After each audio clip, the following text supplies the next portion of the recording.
Mexico city में सदर Claudia Sheinbaum के साथ एक नाखुशगवार वाकया पेश आया जब एक शख्स ने उनसे मुलाकात के दौरान उन्हें काबिले इतराज अंदाज में छूने और गर्दन पर बोसा देने की कोशिश की। वाकये के फौरन बाद सिक्योरिटी हुक्काम ने इस शख्स को गिरफ्तार कर लिया।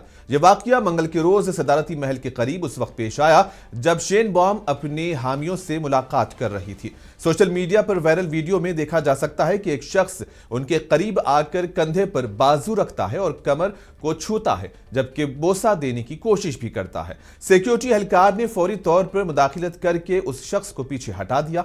रिपोर्ट्स के मुताबिक वो शख्स मुंशियात या शराब के नशे में धुत था। ताहम सदर शेनबाम ने तहम्मुल का मुजाहिरा किया और उस शख्स से मुहज़्ज़िब अंदाज में गुफ्तगू की।